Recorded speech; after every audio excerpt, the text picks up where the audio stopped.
might have issues here and there, as in symptom control problems here and there, or psychological issues here and there that we would support them with.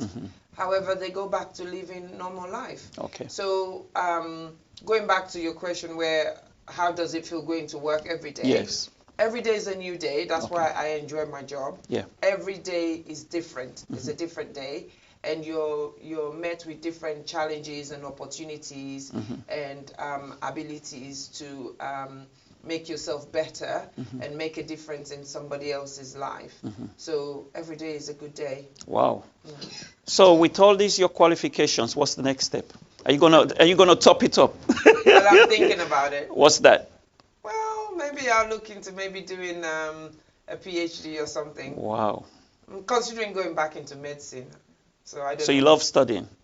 I love studying. That's what it is. Yes. Thing. Some of us stopped studying a long time ago. Well, I was, my late dad, education was very important to him. And, in your household? Yes, and he really ingrained it in me. And so it feels like, when you're raised up in a certain way, even though that person is no longer there, you feel like you still need to do more and more and more, and that's just what it is. But it's fun as well. Okay, that's great. Wow. Well, we are live on the Melvin Metzger Show. We're here we aspire to inspire the next generation. Right now, we've got a lady here, Mrs. Isatta Sisay-Jalloh, who's inspiring a whole generation by the projects she's doing, which we'll come to later. But right now, we're talking about her career as a nurse and the challenges she's faced. What are some of the challenges nurses do face? Well, it's you're dealing with people. And we all know people that are from all walks of life, all different types of backgrounds, all different cultures, traditional styles, and so on and so forth. So there's always going to be that one or two that you will not get on with. You meet people at different stages of their life, depending on what's going on health issue-wise. They might be upset, they might be angry, they might be anxious, they might be scared and frightened. So how do you give them that confidence? By a lot of that encouragement, reassurance. A lot of reassurance, but also it's about building trust. If you build trust by ensuring that you understand what you're doing, then it kind of makes some people feel a lot more comfortable and relaxed, and able to engage in whatever you want to pursue with them, really. Excuse me. I studied mental health briefly at Greenwich University in Medway campus in Eltham. When we used to go for placement, you get certain patients that are attached to certain nurses. How does that come about from your perspective? Well, I mean, mental health is a different remit, but I could understand generally why they do that. It's all to do with trust. When someone is in such a vulnerable state, which people who are suffering from mental health illness are most times, sometimes they're so scared, they're so frightened, so they're sometimes looking for hand-holding. They're looking for that person that they can trust, because some form of mental health covers paranoia. They believe everybody's their enemy, or everybody's out to get them, or even sometimes the healthcare professionals, they see them as the enemy. So, but most times they would always find that one person for some reason that they will bond with, and then they'll have a trust relationship with, and so they get to be attached to that person for a while. Okay, that's great. We're live on the Melvin Metzger Show with Mrs. Isatta Sisay-Jalloh, an articulate and vastly informed cancer and nurse specialist. We're getting inspired by our stories already. So we've done with the first part. We're going to move on to the second part now, which is the SLUK COVID response team. We're going to get to Ward 2. Please, our viewers, just bear with us. We're going to get to Ward 2. But there's something else she did before Ward 2. You were very heavily involved during the COVID outbreak with the SLUK COVID response team. How did that come about? Did you just woke up and said, I've got to do something? What inspired you? Well, I am quite at a top level at my job. And congratulations when for that. When the pandemic started, yes. I was privy to a lot of information and knowledge that the Joe public wasn't privy to. And so I kind of knew where this was going. Okay. Maybe 2 or 3 weeks before the media would will say it, or where the layman will find out, and so on and so forth. Yeah. And then luckily I had 1 or 2 friends as well. Harriet, DJ Little, and Nima. Yeah. They all work within health settings. So I started talking to them. I'm like, what's going on in your hospitals? Because interestingly, they all work in 3 different hospitals. I said, what's going on in your hospital? This is what's happening. Make sure they're doing this. Watch your back, and so on and so forth. And then we started talking. And then for some reason, I knew we were going to go into lockdown. Yeah. So I was talking to Harriet, and I said, what are we going to do? We're going to go into lockdown, and when we go into this lockdown, it's going to affect our people, because we know a lot of our people, in terms of their immigration status, and the way the system was going to be set is through the GP system. It's a process. So if your GP, if you're attached to a GP, then they will know, whether you're in that vulnerable state to be shielded, and so on and so forth. So we then started thinking, oh my God, they're not going to like the mashed peas, the potatoes, the carrots that are going to be delivered. They're going to want their own food. They're going to miss their own food, and so on and so forth. So that's how it started. It started, and I actually pledged my own.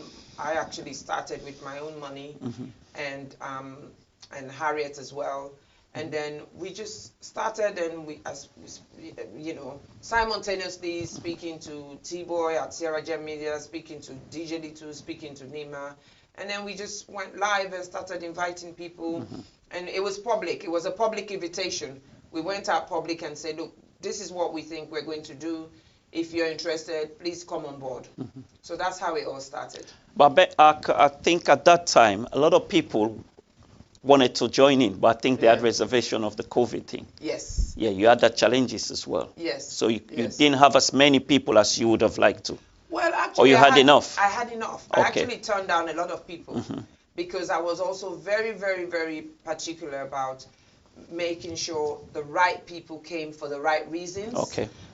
Because we were going to deal with we were going to go into people's home. Okay. So I was very much conscious about confidentiality. Yes. And maintaining respect and dignity for some of these people, because some of these people are people you and I hang out with a lot, and you will not in your wildest dream think they would be in that situation where they needed support. Wow. Yeah, so I wanted people who could face that and keep that to themselves. And I thank God for that. Wow. You mentioned a few names, but you've not mentioned your husband. Was he also part of it? Well, my husband tags along. Yeah. So basically... Well, you should have mentioned his name. Well, I go and get myself involved in all these things, and then I come to him, I'm like, this is what I'm going to do. Another one. And then he says, okay. Okay. And then he gets involved. Oh, okay. And I don't tend to mention him much because he doesn't really like to be mentioned. Okay. As far as he's concerned, he's just doing his role as a husband. Humanity, yes, as a husband. He's giving you that support. Yes. Yeah. Okay. Also, your SL UK COVID Rapid Response team was involved in funerals as well. No, it was a separate team. Oh, that's another one. Yeah, that's another a different community project. Yeah. So that one even started even before the pandemic, actually. Okay. So it's myself and Brima Tala. Tala, I think you know her. Yeah. Know him, sorry. Yeah. So few years going back, we discovered that people were dying and they couldn't afford funerals, and some of them were very popular. Okay, that's not COVID, just generally. Just general. Okay. It became more inflamed during the COVID, where it was pretty much everybody took notice of it, and that's when we did it more. But we started doing it even before COVID, where we helped raise funds for people who have died and they couldn't really afford the funerals. Yeah. Wow. So you would raise funds and then give it to the family. Yeah, and then also organize with the COVID. You know, people were not allowed to go to funerals and so on and so forth.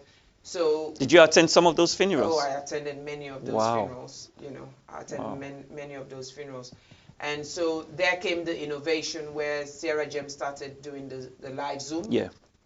So I was going to these funerals, and of course people were not having any closure because family members were not even allowed to go, and so on and so forth. So that's where the idea of doing the live Zoom, so that people all over the world who want to be part of that funeral could be part of it. What about overseas? Were they allowed to carry any corpses overseas for burial? At that time during the pandemic, no. No. So they're allowed to be buried here? Yeah. Wow. Those families must have been... There was no flights. There were no flights. Yes, sorry, I should have thought about that. Yeah. Those families must have been very grateful to you. Do you still get those calls saying, Isatta, how you do? Thank you. I do and do not, and also I don't nurture it. Okay. Yes, because for me, because sometimes people feel obligated, and I don't want people to feel obligated. I feel there was a need. We've supported you. We've met that need, and I move on. Okay. That's how I work. So at the time, did you feel you got the recognition that for such a great thing? Because, I mean, you were the only one doing that in our community. Well... It's not that you don't want the recognition, but did you get the acknowledgements that went along? I think people who know me or people who appreciated what I do and what I continue to do do acknowledge me on a regular basis. Okay. And if you're talking about what maybe these organizations doing all these awards, yes, even before all this pandemic, is it United Artists? Yeah. They recognized me with an award for my health show, educating the community and so on and so forth. And of course, AWOL recognized the Sierra Leone Rapid Response Team. Okay. And recently as well, Afro Arts Production also recognized us. And but me personally, yes, it would be nice to be recognized by your own people. Yeah. But am I doing it for that recognition? No. For me, it's more about legacy. But they still talk. Your name still gets spoken of. They still talk about your name. Yeah. Isatta has done well. You also participated in a homelessness scheme. Yeah. Could you tell the viewers about that? Oh. Isatta, I've got so... There's a lot you've done for this community. I hope you appreciate it. There's a lot. Could you tell them? Or you didn't think I was going to bring that up? The homelessness project was part of a project that we did at work. Wow. So part of my job, one of our strategic plan is to reach out to the less affording and the wider community. Okay. And part of that is the homeless group make a significant contribution to that community. Okay. So for me, when the opportunity came to go and sleep out in the streets, I grabbed it because I wanted to. Sometimes experience is really, really good. I wanted to learn and have experience it and feel what it feels like to be homeless, because I think prior to doing that and working with homeless people, I would say I was also very judgmental. Yeah. All you see when you see homeless people is you think, oh, they're drug addicts, they're alcoholics, they're useless, they've been they've wasted their lives, and so on and so forth. But every homeless person has a story behind why they're being homeless. So doing that project, I got to learn a lot, and I gained a great insight into it, and so from there on I look at... Well, since you don't like acknowledgement, I've got one here from Sam King. She is doing a great job, this lady is referring to you. So we're going to keep giving you all the acknowledgements. Whether you like it or not, they're coming through. And then there's another one from Sarah Dumbuya. Where was it? He said, keep up the good work. God bless you. I'm not sure if she's referring to me or you, but I think she's referring to you. Right, Isatta, with all this going on, how do you balance this up with your family time and the kids? I know you've got children. Yes. Last time I spoke to you, you said you were in Coventry. Yes. How do you make time? And I asked you, I was like, yeah, okay. How do you make time how do you balance it up? I make time. I just balance it. Because all these projects you're doing, I mean, they require, you need time to plan and organize. You need time to research, you need time to plan, you need time to organize, and you need time to execute it. Yeah. So I just make time. Yeah. And just prioritize what's more important. Okay. My family is very important to me, and but they're also very understanding. Okay, that's good. Take today for an example. I've left home from 7:30 this morning. Wow.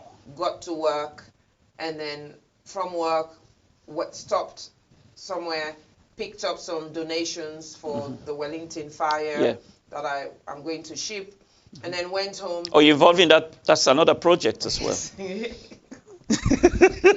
So how are you going to do the fundraising for that? I'm getting there. You'll get to that. Yeah. Okay, let's continue with this. We'll come to Wellington. Yeah, so went home, checked on my daughter, made sure she was doing her homework and so on, prepared dinner, and then refreshed myself and get ready to come here. To the Melvin Metzger show. Yes. Where you've inspired a lot of people. Yes. And you continue to inspire a lot of people. I hope so. Yeah. So now, you said you got into the medical field through your parents, who were like in the medical field. Yeah. But this thing you're doing for humanity, where did you get that from? From my parents. As well? Yes. Wow. Both my parents have always been generous and kind people. From being here to going back to Sierra Leone and growing up in Sierra Leone, all the time I always witnessed goodness and greatness from them, and they always taught me to be kind, and I no doubtedly came from a very wealthy family. Yeah. However, one of the things our parents taught us is to be humble. Okay. And they actually, my dad used to do this thing. So we had a utility vehicle which we'll go to buy like firewood and all of that. But there will be times, and we had maids, we had servants and everything. But so you were spoiled. I was very spoiled. But there would be days when he would be like, he would send all the cooks, he would send the maids away and say, today you all are going to do what you should do. Yeah. Or not even send the vehicle to go buy firewood. He would be like, go into the forest and go fetch wood and so on and so forth, or go fetch water from the well and so on. So at that time we thought he was a really mean man. We're like, this man. Hard. But as we grew older and of course, living independently, you sooner realize how important and how valuable they shape in your future. Oh, yes, they shape in your future. So for me, I can sleep. You could take me to the Savoy Hotel today, and I'll not put you to shame. At the same time, tomorrow you say to me, Isatta, let's sleep on the street. I'll be like, okay. Let's sleep on the street. I've been corrected here. When they said you're doing a good job, I thought it was me. They said it was you. They said you're the modern day, Sarah Dumbuya said you're the modern day Florence Nightingale. Oh, thank you. Good. They're coming through. And then another one from Mary Judd said, you've sacrificed a lot for the community. May God bless you. Amen. You see? Right. Isatta. Now, we were talking about when you participated in the homelessness awareness by actually spending the night on the streets in the cold. It was during the winter season. Yes. Were you not Were you not in the night, you sleeping out there? Were you not? Yeah. It was scary. It was scary. I think you wake up thinking, who's standing over me? Yeah, but because it was a project. Yeah. It was part of a project. It was a group of people. Yes. Okay. And also there was a little bit of kind of sense of security. Okay. Yeah. But even with that, it was scary, and it got me thinking a lot. Yeah. We couldn't really sleep. Yeah. I couldn't sleep, even though you know, I mean, I would say our homelessness experience was a little bit posh because I took my yoga mat, I took a sleeping bag. Your flask. I took my flask. I took the cardboards and all of that. So I had layers and layers and layers. But when you think of these homeless people, what did you learn from that? Oh, first of all, the first thing I realized is that because all night it was a busy street. It was on King's Road. King's Road in Sloane Square. Yeah. And it was in the courtyard. That's Southwest London. Yes, in Southwest London, Southwest 3 to be precise. So even though we were in the courtyard, it was so busy because it was a Friday night. Yeah. You know, people going out, coming out of the pubs. We could not sleep. I could not sleep. And then the thing that got me thinking was, well, if you do this every night, lack of sleep. No wonder they then turn to alcohol. Okay. No wonder they then turn to drugs because you need something to knock you out, to get you to switch off. Wow. And so that's one thing I learned. And then the other thing I started thinking about as a woman, I'm like, some of these women are of childbearing age, which means they're still going through menstruation on a monthly basis. Where do they go to clean themselves? Where do they go to wash themselves?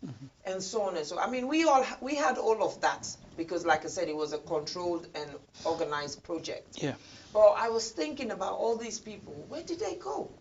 You know, in terms of hygiene. And there's hundreds of them in the streets. Oh, yes. Hundreds. Thousands. Because when you drive past, you see them, you don't realize it until, like you said, you have an experience. Yes, absolutely. Wow. So it got me thinking a lot. Like I said, it changed my perspective. You're changing the dynamics of this community. Thank you. You're doing a good job, Isatta. How do you stay motivated? That's very important. I want our viewers to listen to this. How do you stay motivated? How do you wake up again with another project? Now you're talking about Wellington, the tanker fire outbreak. Yeah. So how do you stay motivated? The positive compliments or feedbacks. The joy I see in accomplishments in people's faces when I've done something that is worth their while. Yeah, that's what keeps me motivated. Wow, amazing, amazing. Right, your efforts are. I've never seen anyone done that before. I know people take on certain projects from start to completion, or it's a continuous thing. But the way you are involved, I've never seen anyone done that in our community.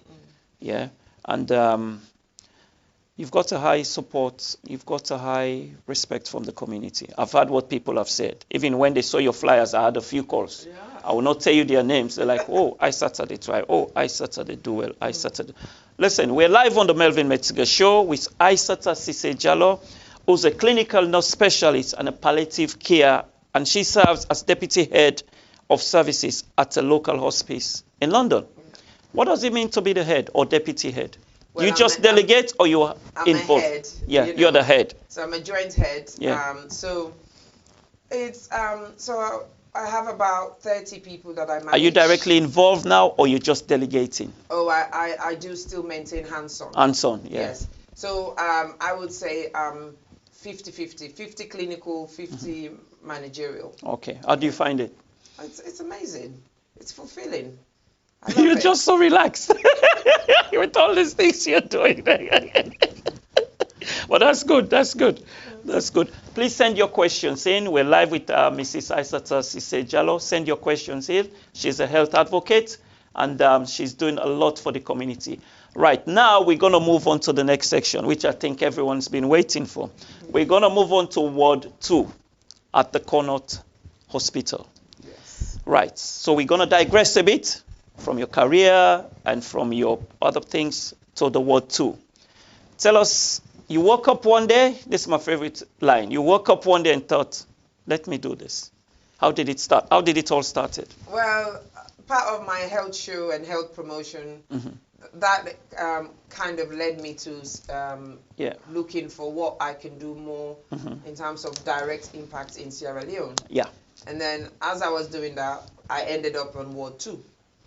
Because were you visiting a relative or just I picked up a young girl from Thinking Pink Breast Cancer Foundation that needed surgery but couldn't afford it. So whilst I was there on my holiday, I then went live and then fundraised. And within 48 hours, I was able to fundraise for her surgery, which was about £600 at that time. So, of course, I was part of the journey, so and I wanted to see the journey through. So, took her to outpatients. She got consultation. Surgery was set. She got admitted. So I was part of that admission process, making sure she had bloods, making sure she had whatever she needed, pre-assessment, pre-admission stuff, and all of that. So that's how I found myself on Ward 2. Okay. And of course, when I found myself on Ward 2, the condition was not favorable for me at the standard that I feel it should be.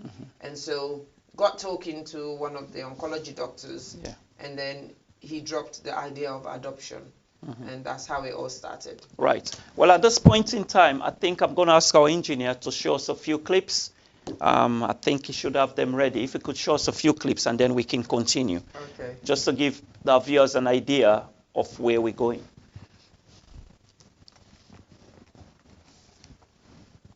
Chief Executive Officer and founder, the Health Show Partnership Program, a United Kingdom registered organization. But what might have inspired her to embark on such projects? A question I posed to her. Talk to the main doctor, Dr. Small. Now he said to me, "You look like you're really serious for this thing. You not go think maybe other than a one person you dey help, you not go think of another way where you will help more than one person at the same time." I say okay. And I say, "You don't ever think say maybe you adopt this word?" He say, "What does they mean?" I say, "Well, you dey ask for permission. You take this word, you renovate and you provide anything where you able, then you do how best you will continue to support the ward and work with the hospital board and management." So that's why I get involved and apply for the adoption. It is rare to see Sierra Leoneans take up such a big but great venture. But as a cancer and palliative care nurse, Isatta cares more about her legacy and giving back to Sierra Leone. These are our main aim of doing such. For me, it's the legacy I leave behind as a Sierra Leonean. For me, the fact say I will get the opportunity and ability and facility for can do something back for the country, that gives me the best satisfaction ever.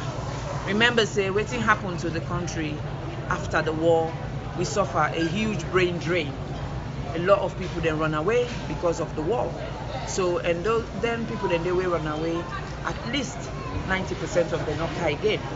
And so in terms of professionals, academia, businessmen, and so on and so forth, the country don't suffer a lot in terms of the human capital. So for me, it's kind of coming back and reinvesting in not just the human capital, but also in the health and social care of the country, so that we will support the government, work with the government for improvement and make it go forward. So just being able to do that for me gives me a humongous satisfaction. This 10-day project commenced on the 11th October 2021. Challenges faced are numerous, but the completion date still stands. Isatta Jalloh, project coordinator, have this to say. The bathroom and I'll say the walls are the main problems, but these are, we've already expected that, because I was here in May, when I came in May, and I did an assessment of the ward, you know, and we looked at, okay, what is the scale of the work, which that was the main purpose of the visit, looking at the scale of the work, you know, and then can we do it in 2 weeks, you know, and so on. And then we started the planning. We shipped a 40-foot container. So this ward officially is a 14-bed ward, but they sometimes use this corridor where they have at least 3-4 additional beds. So we're looking at 18 beds. So we've got 18 brand new beds, including mattresses. We're going to start installing, get them fitted. And we've got bedside units and over bed tray and with many more other soft furnitures that we've actually brought with the 40-foot container that we actually shipped. So only the furniture, the bed that are in here have gone, they're not coming back in. The only people that are coming in is the patients and the nurses. the 22nd October 2021, this facility is expected to be reopened and made available to the public for its primary purpose. Moses J. Jr. reporting for FTN's Top News.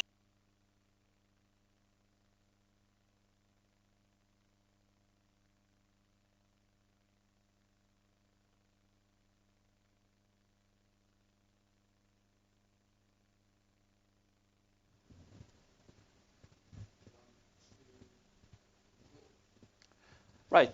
Thank you very much. As you can see, viewers, that was a 10-day project. Yes. You did all that in 10 days. Yes. How did you manage to achieve that? Well, a lot of planning. My husband is, as you can see, is a project manager. Okay. And we did a lot of planning. This is something we've started planning from 2020.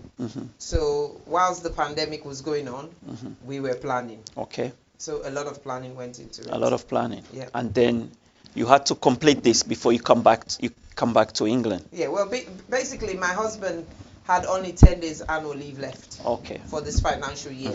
And he was determined that he has to be there from start to finish. So that's how the 10 days came about. Okay. And the funding was, you had enough funding to carry out this project? No, we didn't have enough funding. Did you get any support apart from your fundraising? No, just from our own savings. Not from your own savings? Yeah. No big organizations, these World Health, WHO and stuff like that? No. We had one or two donations from organizations, but they're all non-governmental organizations. Our own local people from our community. I mean, but the bulk came from you guys? Yes, so key organizations that donated is an organization here in the UK called Wise Sleep. And one of their members died of breast cancer. I also had the Family United organization, they donated. I had other organizations that contributed, of course, Countdown, Diaspora Voices, SGM, Sarah Gem Media, all were part of it. And of course, Well Woman Clinic, all the stakeholders. And then towards, before the actual project started, I got somebody signposted Vicky Remel to me. Yeah. And she spoke to me, and again, she is also a massive blogger, very, has high followers and so on and so forth. And she spoke to me, and she believed in what I was doing. She had some change from a project she did last year with the COVID-19 Dignity Project. And so she automatically donated. We help each other. $10,000. Yeah, she said, I've got this money. I need to get rid of it. I needed to reinvest it in Sierra Leone, but I was looking for the appropriate service to invest it in, and that was it. And then apart from that, she then continued to help fundraise and share. And then again, somebody through her donated another lump sum as well. Wow. But it was ongoing, and it's still ongoing, you know, the fundraising.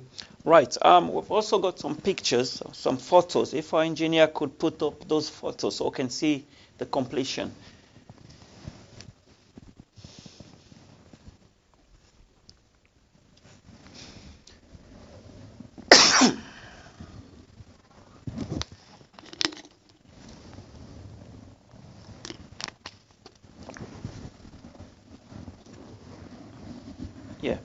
So can you talk us through those pictures?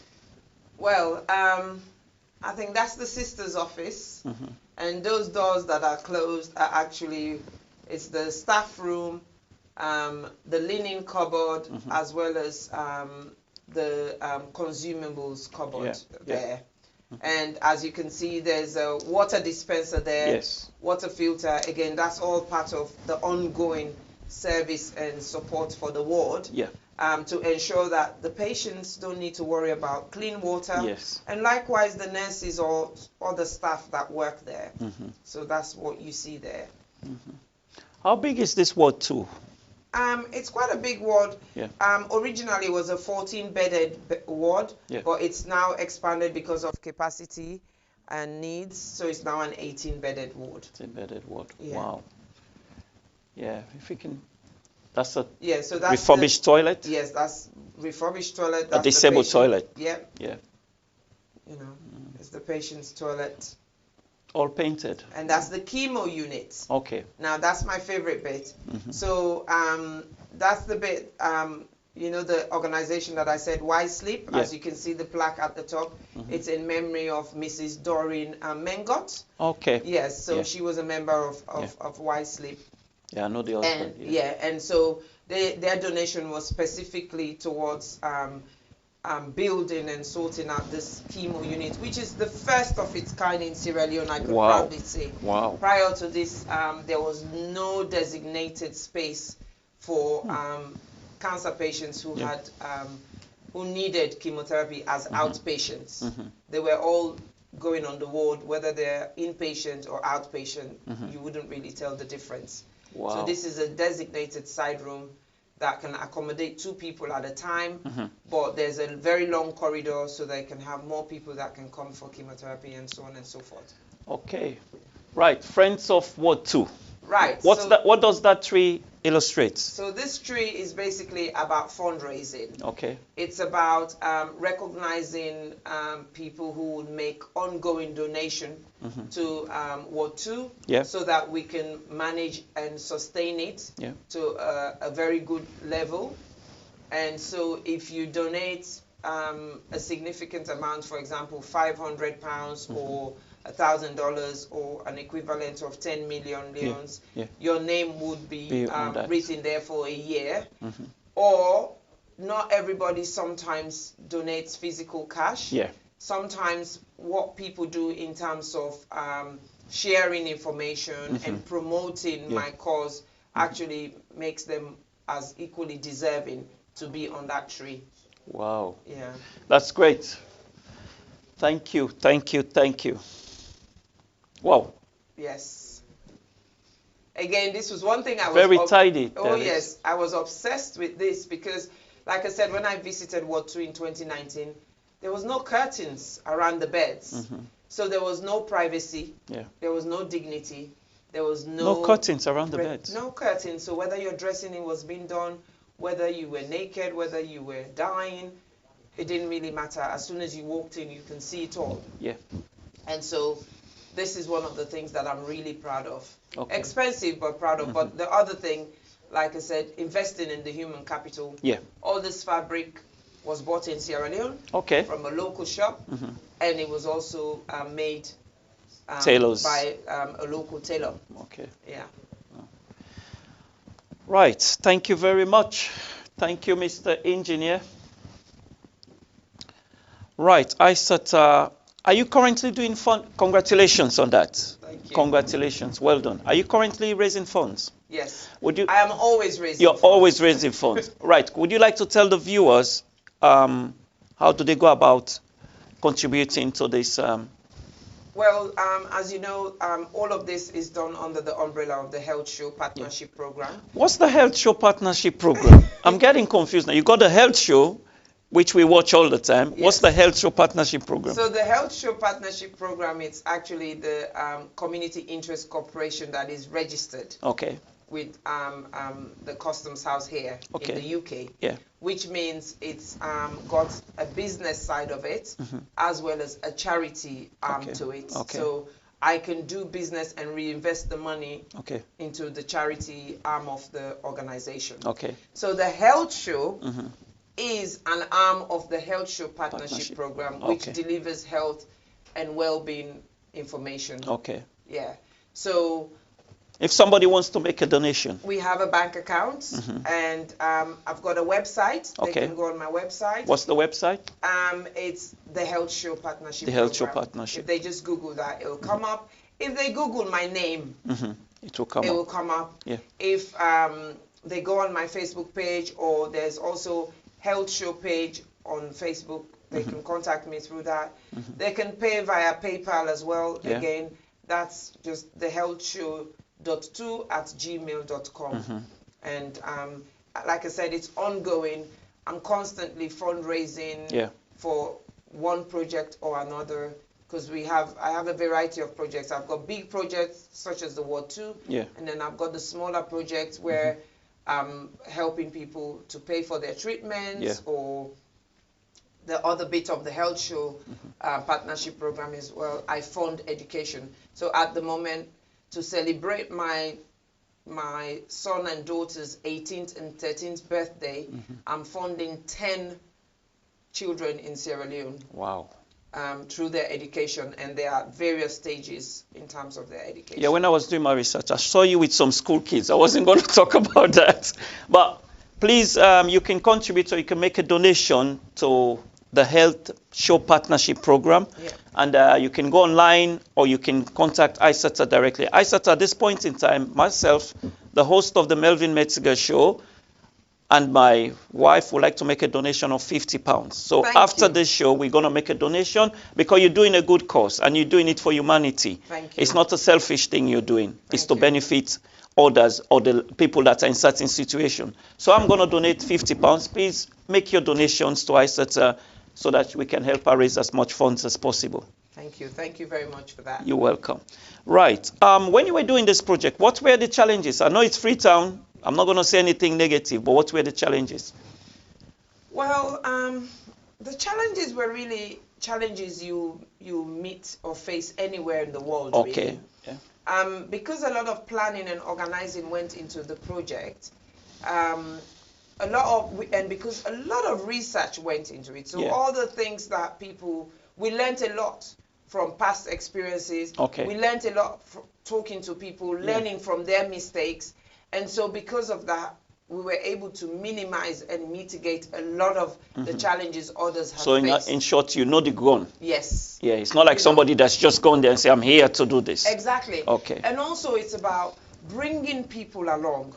We had different sets of workers. Every given day we had about 30 workers, the tilers, the electricians, the welders, the plumbers, the laborers, the painters, all working together collectively. Yeah. But what we did, we worked with them as a team. Yeah. We didn't do this, we're the boss, do this here, do that. Yeah. No. Yeah. The first thing my husband did was explain to them our mission and our vision and how they could be part of it. How difficult was it to transpire that across to them? It was very easy. It was very easy. It was very easy. They got drawn into the project, and it became part of them. And I mean, my husband is a workaholic. Okay. It came to a time where he was begging them to say, "Lord, go now. Lord, go rest." Yeah. You know, so that's how much. Because most people that go to do project face certain, but like you said, you did your research. Yeah, and he chose his team carefully. You know. Wow. So is there a sense of satisfaction after this project? Oh yes. Yes. Is this one of your biggest yet? This is my biggest so and then far. We've got Wellington coming up. Well, Wellington is just subsidiary, really. Okay. It's the fact that I can't watch and not do anything. Yes. And even if, because I was like to myself. So was your husband in an expectancy mode, saying, "Oh, Isatta is watching this Wellington thing. Is she gonna like? Oh, honey, yeah. Can we do this?" I think he's prepared himself psychologically that this woman, anything that is happening. But also, I think he understands that. For example, the Wellington thing, when it happened, I just paused and said to myself, "Come on, you're still recovering from War 2. Yeah. Give yourself time." But then people started phoning. The phone started ringing. And I think for me, the moment that happens, I feel like I have a duty of care. I have the obligation to do what I can. There's lots of people on the ground right now that are doing so much with the Wellington fire issues, supporting the victims, and so on and so forth. I'm already involved with a lunchbox project where we're feeding the staff who are caring for these patients. And at the moment, I'm collecting liquid food, dressings, gloves that I should be shipping over this weekend. Wow. You know, to support the hospital. Wow. Yeah. I'm blown away. I'm really, quite honestly, I'm blown away. Are there any other, apart from Wellington, are there any other projects in the pipeline? Well, we have ongoing projects. Ongoing projects. Yes, ongoing projects where, like I said, I fund treatment. People who have been diagnosed with cancer in Sierra Leone, I support them with their fees. Wow. You know, whether it's for their surgery or their chemotherapy, or just to help them with maintenance. I know you did this under the, should I say, the auspices of the Ministry of Health, because that's those hospitals are under them. Yeah. Did you get any sort of recognition from the ministry, or this was just an independent project? Well, because for someone to go in and do a whole ward like what you've done, Ward 2, you must have something. Well, I think on the opening day, there was a lot of acknowledgement and praise. Okay. But it's still early. Yeah. Early stage. Whether there will be a formal recognition. Yeah, that's what I'm about. I don't know. Yeah. But in terms of, I know the Deputy Minister of Health was saying, oh, we need to name this ward after you and your husband. Okay. But that's not something really That's not something you're into. Yeah, you know. Right. But yeah, I think it's work in progress. Yeah. Yeah. Right. Lastly, before we go, we've been here almost an hour now. You're also an MC. Yes. It's something I do as well. I'm really an event planner and a decorator. It's something I do as well. I'm relatively new to the game, and I just did one in Wales for 50th birthday ceremony. Yeah. And maybe we could work together sometime. Absolutely. Pleasure. You'll have to hold my hand. I love partnership. Okay. And that is why, the health show is the partnership program. Wow. I love partnership. Wow. Isatta, you're my woman of the year. I have to give this to you. I'm being honest. You're my woman of the year. Thank you. Well done. Thank you so much. Thank I you. mean, now that I'm sitting here with you, I've seen the magnitude of what you've done. Yeah. It's massive, or what you're doing. Your efforts have not gone unnoticed. The world is watching. It's not just Sierra Leoneans. Everyone is watching. Yeah. And I'd like to thank you for coming on to the Melvin Metzger Show. And you're inspiring your generation. Thank you. That's what the show is all about, to bring people that will inspire a generation. And I wish you all the best in your future projects. Thank you. And thank you once again for coming on my show. Thank you. Yes. Thank you. So my viewers, thank you for watching. And I'll see you all again next time on Wednesday at the same time. 8 p.m. UK time, 8 p.m. Sierra Leone, and 4 p.m. United States of America Eastern time. Thank you all for watching. Good night and bye-bye. The Melvin Metzger Show. Exclusive interviews with distinguished guests, community game changers, trailblazers, movers and shakers. UK 8 p.m., United States 3 p.m. Eastern, and Sierra Leone 7 p.m. I'm your host, Mr. Melvin Metzger, on AMZ TV.